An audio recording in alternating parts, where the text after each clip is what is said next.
First of all, thank you very much indeed for joining us in Scotland tonight. You're in the capital to talk with Jeremy Corbyn about a resurgence in socialism, but of course Labour lost the general election last year, and as you cast your eye over Europe, France now has a centrist president. In recent weeks, Spain has gone a bit to the left. The Italians are flirting with the far right. The German SPD, its identity, has been submerged as part of Mrs. Merkel's coalition. So the obvious question is, where is socialism reviving? Nowhere. Socialism is in retreat, as it deserves to be, because we socialists have messed up big time for decades, if not for a century at least. But democracy is also in retreat.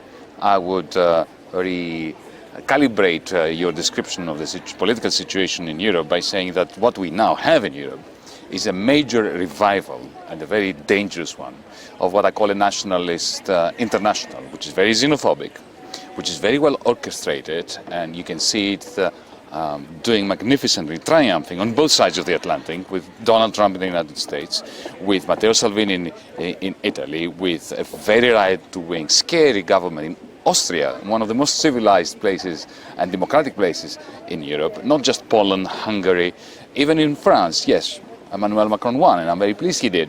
But I don't think we have a cause to celebrate that the fascists got 35–36% of the vote. It's a stupendous percentage that they have gotten. Now, we socialists have to really be very critical of ourselves. You saw that my introductory sentence being exceedingly self-critical. But I do believe that the democratic system requires a powerful democratic socialist tradition within it in order to remain healthy. But given what you've said there, at the UK general election last year, although people were predicting this would be Labour's worst result since 1983, it wasn't. What was clear is that Jeremy Corbyn did engage with sections of the electorate who felt as if they were not empowered, or the political process didn't speak to them. And yet, although there were sections of the electorate that warmed to the message, it still didn't get him over the line after 7 years of neoliberal economics, which the Conservatives and the Liberals had actually imposed. From a socialist perspective, isn't that a deeply depressing thing? Not at all. There are plenty of reasons to be depressed about if you're a left-winger. I can feel them in my bones. But not the general election result. I thought it was a magnificent result.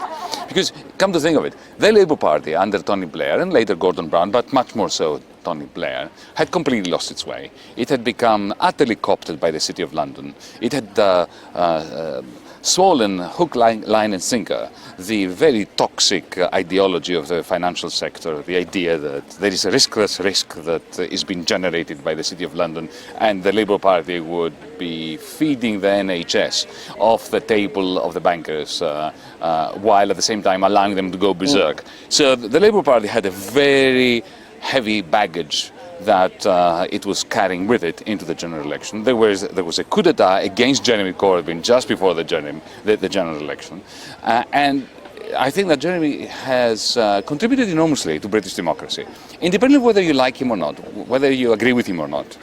There were two major contributions, and I think that even my Tory friends, the more nuanced of them, recognise those contributions. The first one is that he showed that it is possible to remain steadfast and be civilised and dignified in the face of a character assassination attempt, and not to be completely bamboozled by the media. That is important, and he did not adopt the art of the fudge that all politicians do. And secondly, he proved that the conviction that most people had, including, I have to say, myself some years ago, that the young are apathetic, apolitical, and we've lost them to democracy and democratic politics, that is just a myth.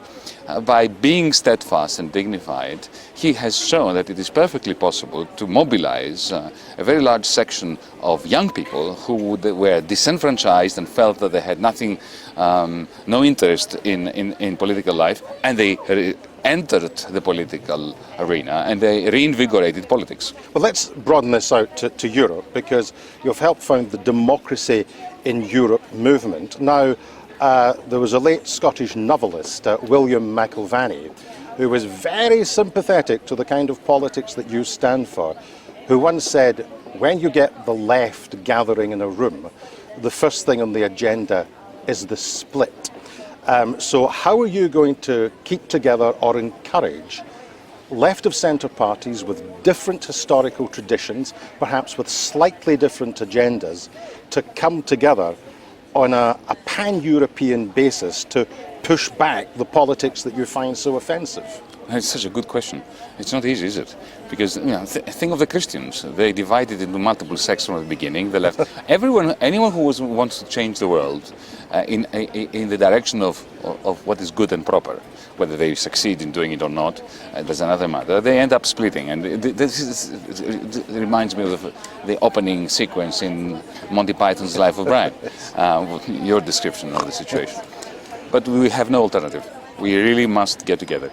And look, DiEM25, the Democracy in Europe movement that we founded 2 years ago in Berlin, purposely in Berlin, is more ambitious than what you're saying. Because we're trying to rope into this discussion people who are not on the left, people who are apolitical, who are members of the Green movement, who are liberals, even progressive conservatives, because we have this deep fear that we are now experiencing a 1930 moment. That is a little bit after, shortly after the great financial collapse of 1929. Our generation's 1929 was 2008. That 1 year that I am using as an analogy here lasted 10 years in the West today because central banks printed a lot of money, so they dragged out this period when the patient is comatose but remains stable.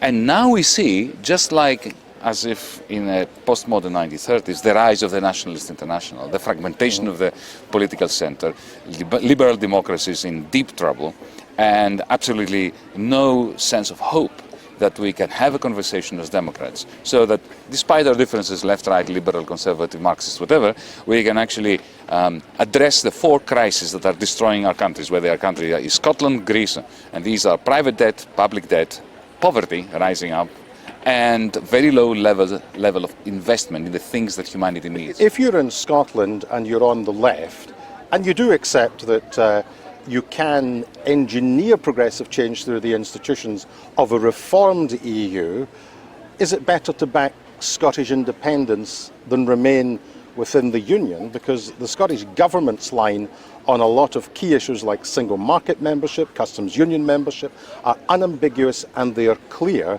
I would diplomatically put it that as somebody who observes these things on a daily basis, I'm not always entirely clear what Jeremy Corbyn's line in all of this is.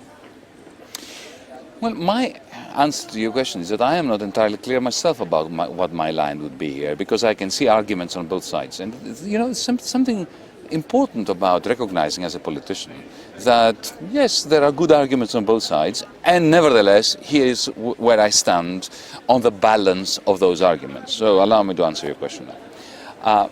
Well, firstly, I'm not a Scot, and I do recognize that this is a Scottish problem, and I do not want to be seen to be interfering in a very important debate amongst the Scots.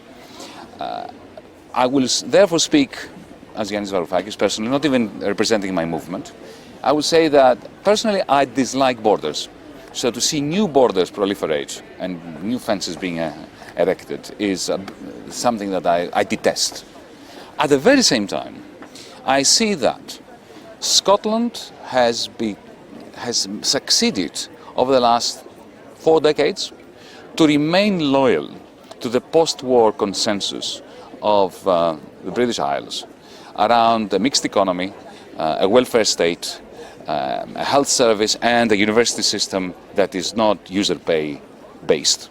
Whereas England, especially after Mrs. Thatcher, has been drifting into a kind of spiv economy, a neoliberal, financialized, City of London-centric regime that effectively is an abdication of the original consensus and a confrontation with what kept the Union together in this country. So I can understand my Scottish friends who say to me that, look, England has moved far beyond the pale of what the social contract was in this country, and we want to remain much closer to the European Union because they are closer to us, and so on and so forth. Ideally, what I would like to see is a democratized European Union where we can all be part of that federal project. We can all feel that we have joint sovereignty over our Europe. And if Scotland or Catalonia within that union want to create administrative borders that allow them to recover a sense of national pride and to overcome centuries of feeling that they were ruled over by London or Madrid with an iron fist, it would be wonderful that it wouldn't really matter that much. I don't want to see hard borders. I do not want to see new divisions, but at the same time I want to respect the rights and aspirations of people like my friends here in Scotland or in Catalonia for nationhood. Let me ask you finally, because I started by saying, where is socialism resurgent? And the answer is, it isn't. But there is a populism about. There is a populism about which is a fashion which is not necessarily underpinned by philosophy or ideology, and that may well just be a fashion. And people in the future will look around for an alternative. Is that where socialists have to be organised, with the kind of message that will play to people? 2008 changed the world.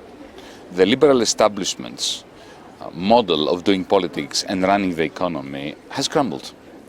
This is why we have Donald Trump in the United States. This is why we have Brexit. This is why Nigel Farage was possibly the most successful British politician, because he had a one issue cause and he saw it through.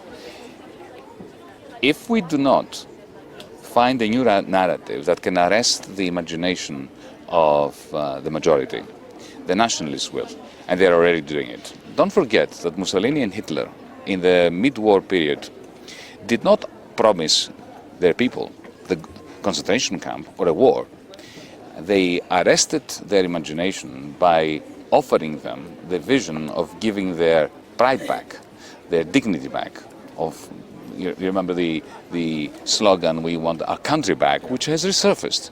So if we do not manage to create an internationalist antidote to this nationalist international, then we are going to be responsible for allowing a postmodern 1930s to destroy the future of for children and grandchildren.